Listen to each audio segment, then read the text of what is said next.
Timnas voli putri Indonesia tengah berada di bawah sorotan tajam setelah menelan 6 kekalahan beruntun di ajang CV League 2025. Dalam 2 leg, Indonesia sama sekali belum mencatatkan kemenangan. 3 kali kalah di leg 1, lalu kembali kalah 3 kali di leg 2. Dua analis voli Indonesia, Andi Pratama dan Rizky Mahendra, mengungkap pendapat mengejutkan. Menurut mereka, masalah utama bukan semata kekuatan lawan, melainkan strategi dari pelatih kepala Timnas voli putri, Octavian.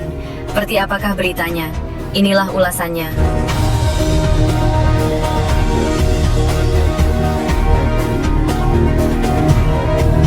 Timnas voli putri Indonesia kembali menelan hasil pahit di ajang CV League 2025. Setelah di leg 1 kalah di 3 pertandingan berturut-turut, tren negatif itu berlanjut di leg 2 dengan 3 kekalahan lagi.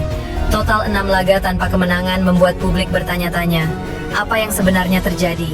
Kegagalan ini membuat banyak pihak mempertanyakan strategi pelatih kepala Octavian, terutama soal keputusan rotasi pemain yang dinilai tidak konsisten. Leg 1, Indonesia kalah dari Thailand, Vietnam, dan Filipina dengan skor telak, meski sempat memberikan perlawanan di beberapa set. Leg 2, tren negatif berlanjut. 3 laga melawan lawan yang sama berakhir dengan kekalahan lagi. Puncaknya adalah duel kontra Filipina, di mana keputusan taktis pelatih memicu perdebatan panas. Laga terakhir leg 2 melawan Filipina menjadi momen yang memicu kemarahan banyak penggemar.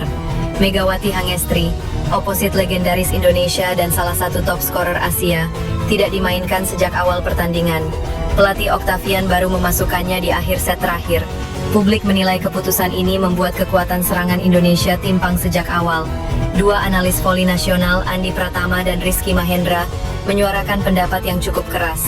Andi Pratama, rotasi yang dilakukan Coach Octavian sulit dipahami. Dalam momen-momen krusial, pemain kunci seperti Megawati harusnya jadi starter. Menyimpannya di bangku cadangan sejak awal membuat lawan leluasa mengatur pertahanan.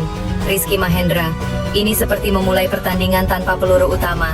Megawati bukan hanya penyerang, tapi juga pemberi semangat bagi tim. Masuk di akhir set saat posisi sudah tertinggal, itu sudah terlambat. Dalam 3 laga di leg 2, persentase serangan sukses Indonesia hanya 34%, terendah di antara semua tim peserta.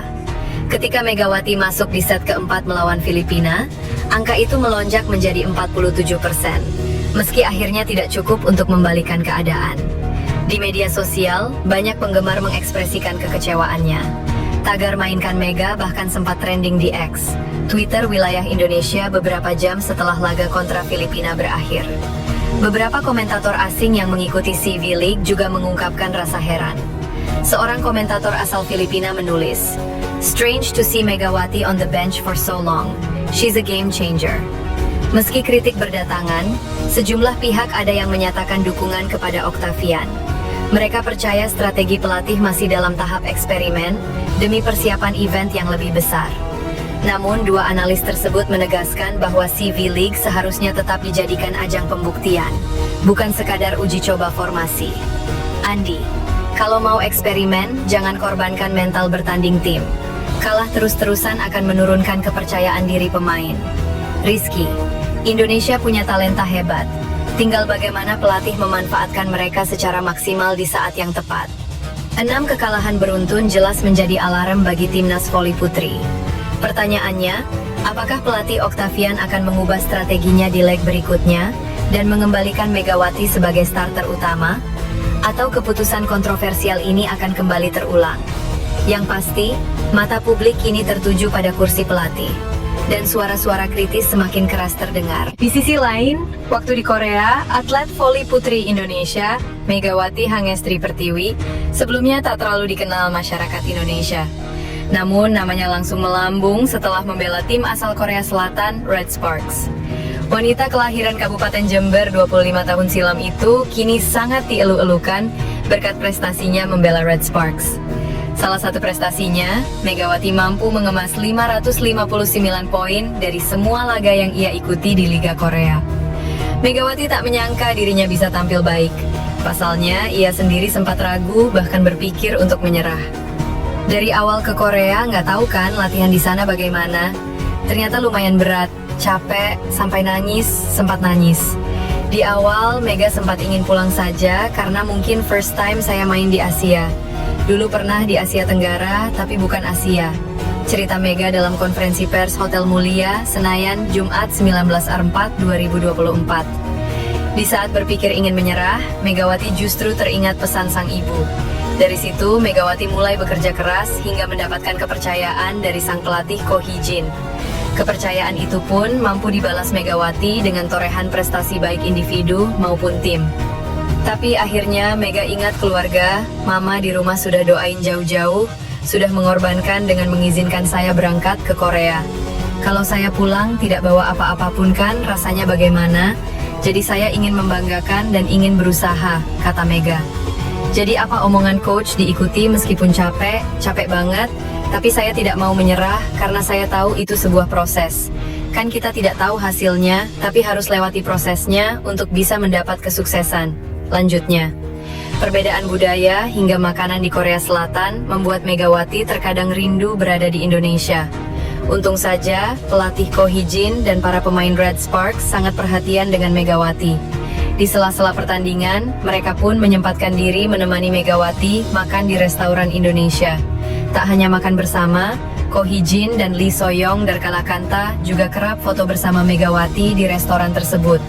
Bahkan, Ko Hee-jin sempat menunjukkan foto kebersamaan mereka saat menemani Megawati. Kadang-kadang saat Mega merasa capek di Korea atau kangen dengan suasana di Indonesia, kami biasanya mengunjungi restoran Asia Tenggara, kata Ko Hee-jin. Kami juga sering foto booth untuk foto bareng untuk merubah perasaannya, ujarnya sambil menunjukkan foto kebersamaan di gawainya. Di sisi lain, Federasi Bola Voli Korea, KOVO, resmi mengumumkan hasil Asian Quarter Draft 2025 pada 6 Maret 2025. Salah satu nama yang langsung mencuri perhatian adalah Megawati Hangestri Pertiwi.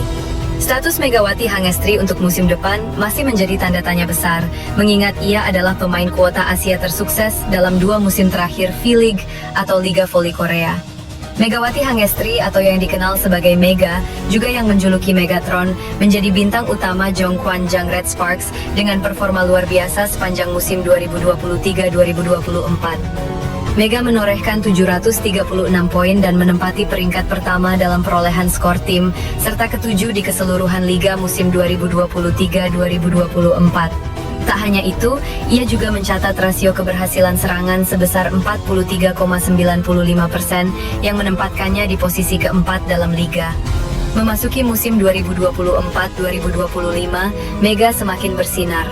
Hingga 6 Maret 2025, saat Liga Reguler memasuki putaran ke-6, ia menempati peringkat ketiga dalam perolehan skor dengan 729 poin. Tak hanya itu, ia memimpin dalam rasio keberhasilan serangan 47,20%, serangan terbuka 42,36%, dan serangan dari barisan belakang back attack dengan tingkat tertinggi 49,87%. Kontribusi Mega membawa Red Sparks menduduki peringkat kedua Liga Reguler dan memastikan tempat di babak playoff. Popularitas Mega di Indonesia kini setara dengan Kim Yeon-kong di Korea Selatan. Ia bahkan sering muncul dalam berbagai iklan dan menjadi salah satu daya tarik utama bagi penggemar bola voli Indonesia yang mengikuti Liga Voli Korea.